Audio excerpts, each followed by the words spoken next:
Welcome to YourStory.com, Mr. Raghu Belur. So tell us a bit about Enphase, your journey and what you've achieved so far.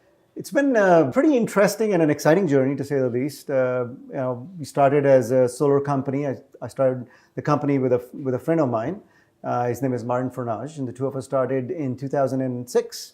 We were two guys and a dog, literally doodling on a whiteboard about the next company we wanted to start.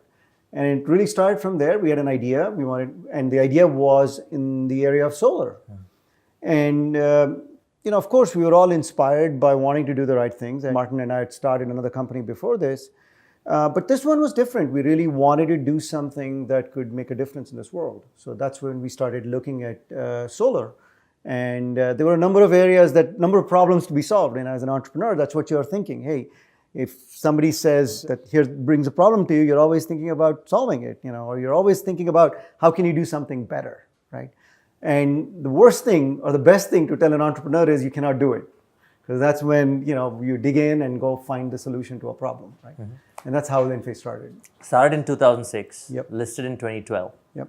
Pretty fast for a startup to go from a garage stage to being listed, Sure. right? How did that happen?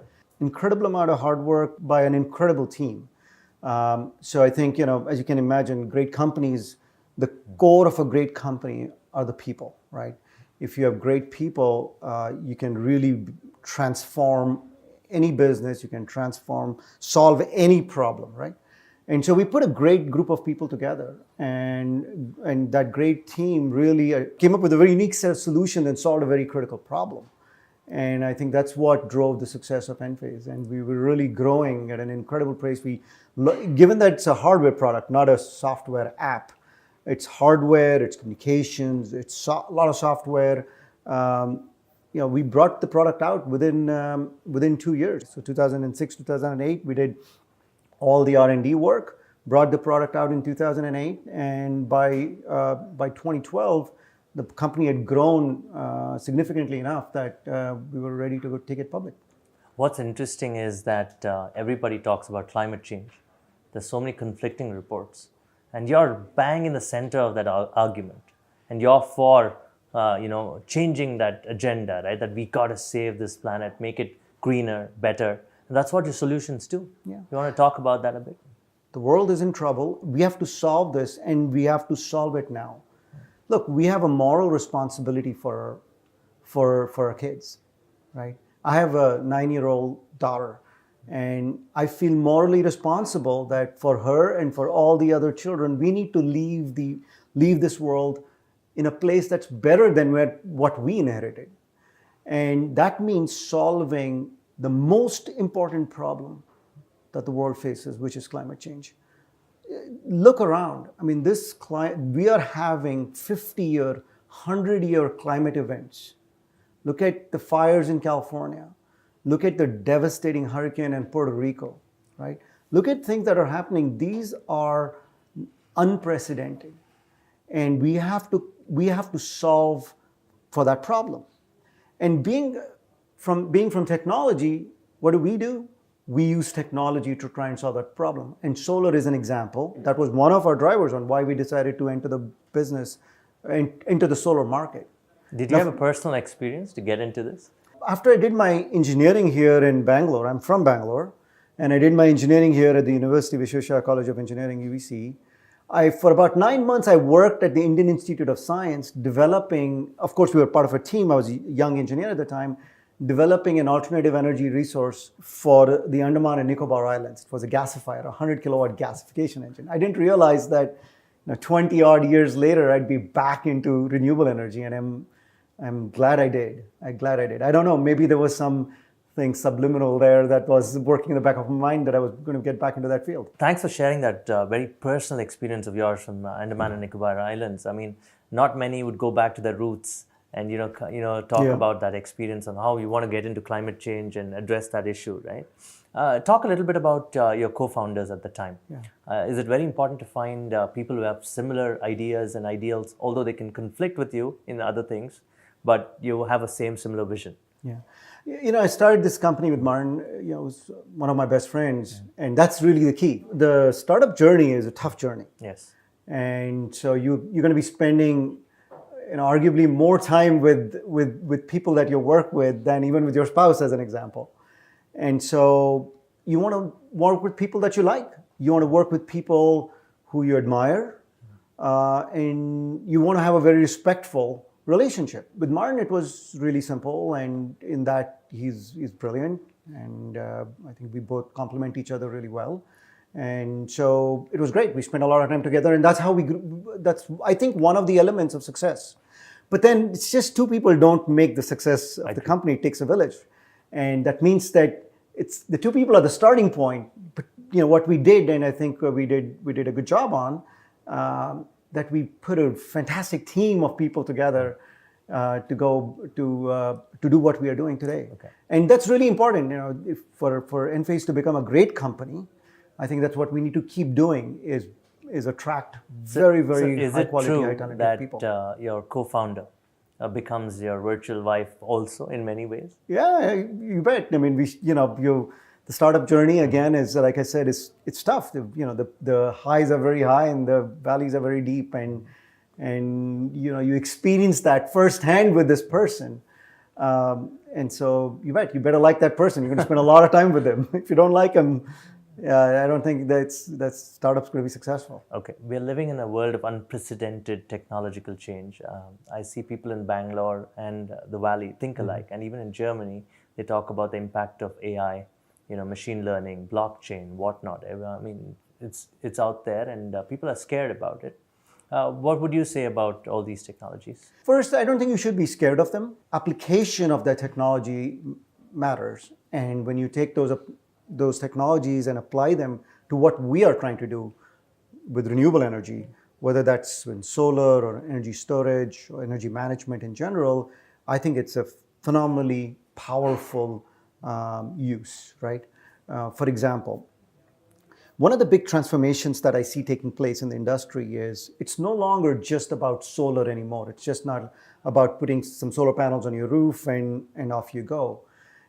It's a movement where energy generation and energy storage and how you consume your energy are all going to play a very integral part of your life.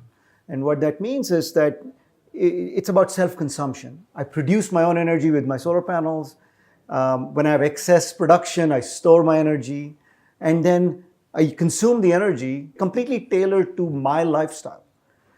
So in order to do that effectively, because everybody's lifestyle is different, the more intelligence you can put into the system using things like machine learning and AI, the more effective you'll be, the more economical solution you'll have, the more reliable solution you have, the more resilient solution you'll have. So these technologies can be incredibly powerful when applied to solutions like what we are doing with renewable energy and solar and storage, etc. Is it very difficult to convince the incumbents of these technologies, incumbent companies that have been around forever? When you go sell to them about your impact, do they get it off the bat? Some do and some don't, right? There are some companies who are nimble, agile, and much more open to change, and then others that are not.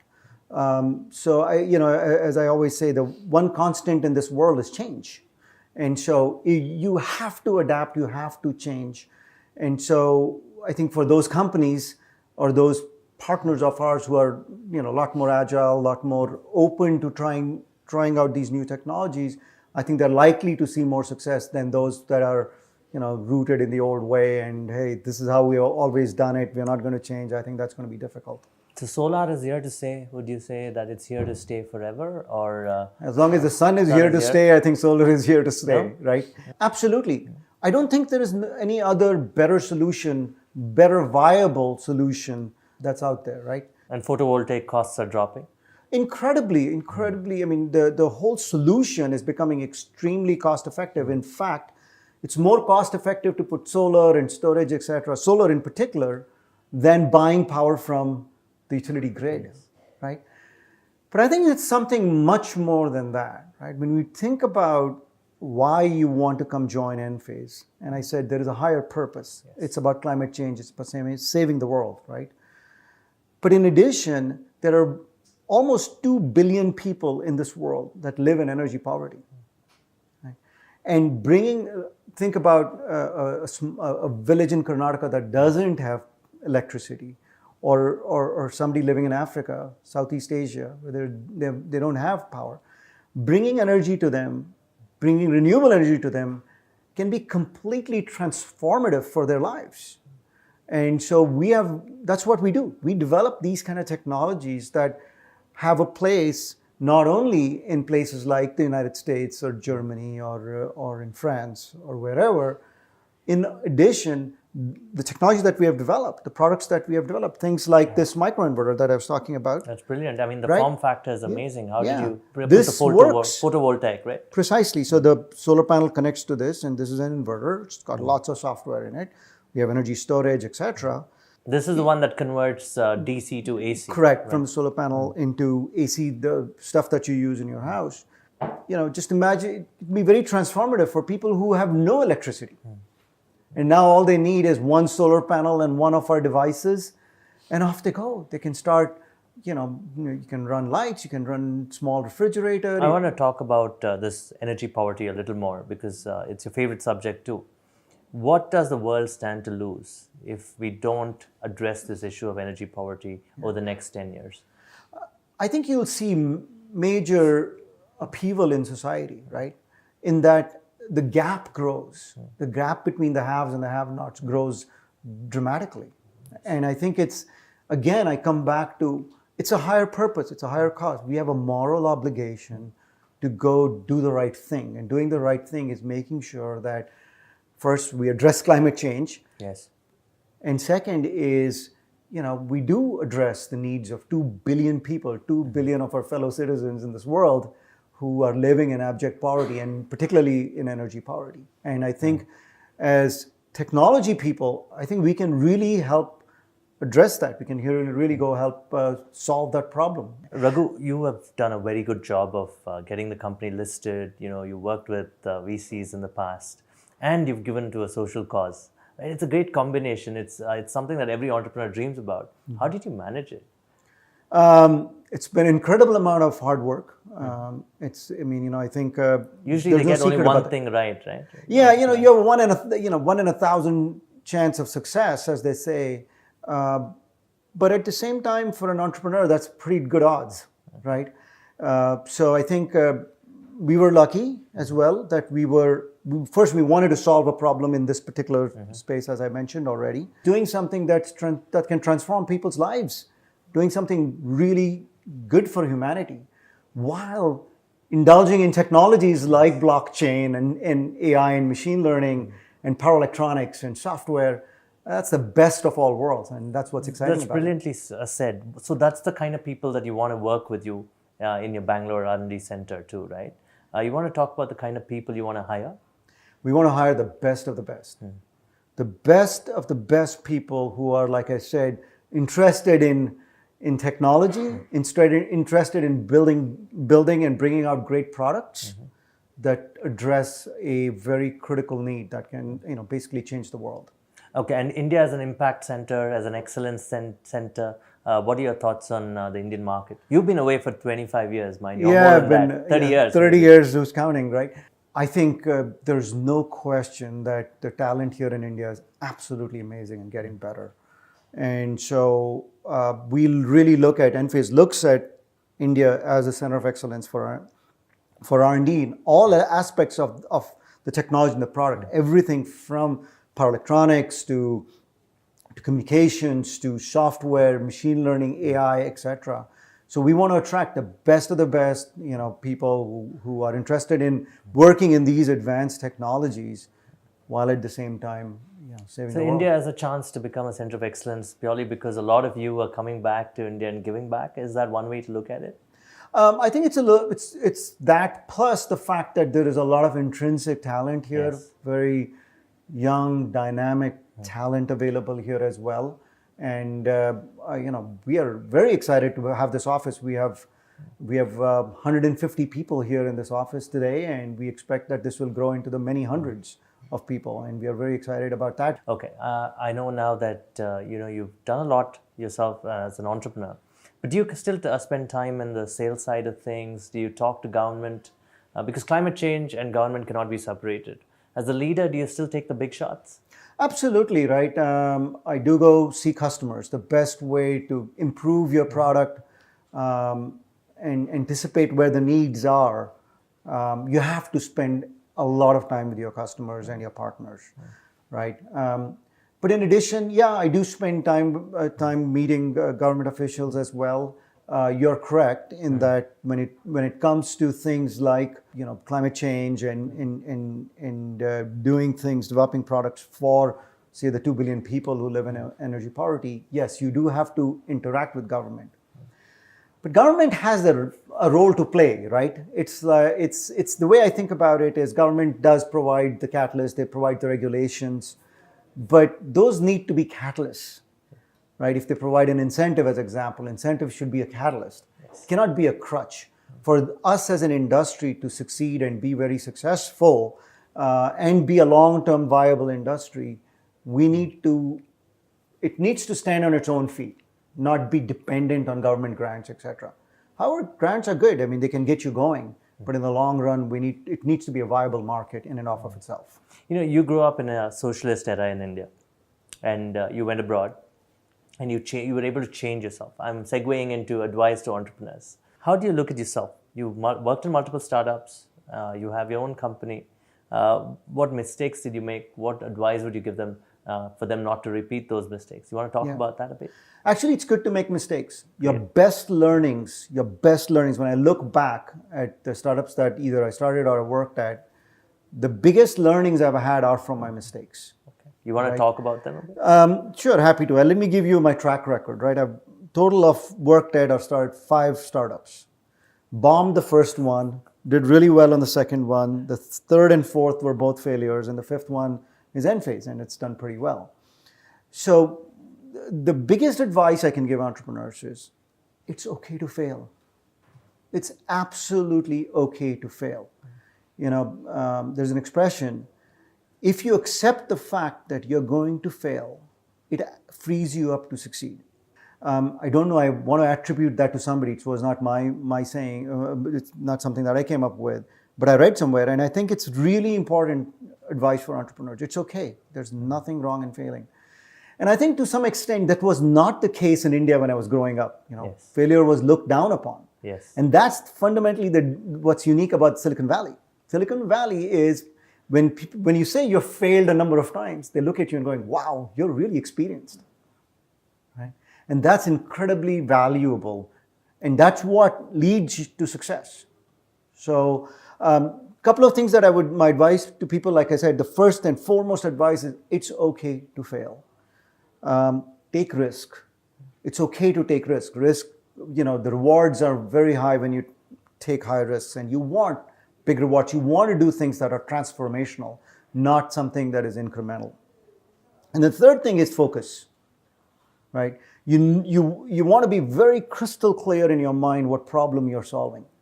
Once you've figured out what problem you're solving, you can put incredible amount of energy behind that and you'll find a solution. Of course, you need a great team to go with that.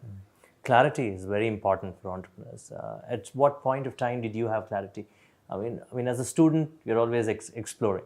Even as an entrepreneur, you're exploring. But that clarity, would you say at what point of time did you get absolute clarity that this is the way I'm going to go and achieve things? Yeah, I think it's started with the first startup. You start, there is an excitement about being in it. Yeah, it is. You have to be afraid. It's okay to be afraid. Yeah. There's nothing wrong in being nervous, nothing wrong in being afraid. I raced motorcycles for quite a few years, and every time the race would start, the first 3 minutes of that race, you are terrified. But it's the most exciting thing in the world to do, right? Startup is no different than that. It's scary, but at the same time, the most exciting thing to do in your world, right? When you look back And you'll say, wow, that was the funnest, those are the funnest of times, right? And for me, it was the first startup. Right after the first startup, I knew I was going to only work at startups. I was not going to work at a big company. My final question to you is, should Indian entrepreneurs ape the West? That's an adage that's been going on for a long time. Or should they come up and be totally original, or should we be an hybrid of many things? I don't think you need to copy exact what others have done, but there are great lessons to be learned by looking at what others have done. So, you don't have to recreate Silicon Valley, but you can take the best of what Silicon Valley has to offer, right? And do it differently here. It's perfectly okay.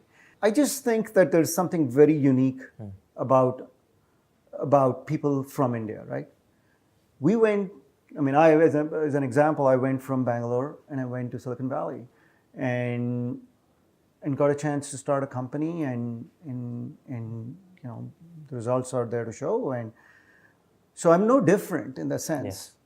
Whether I started, Silicon Valley gave me an opportunity to do it. At the time, at least, Yes, I do. it was easier to do it there.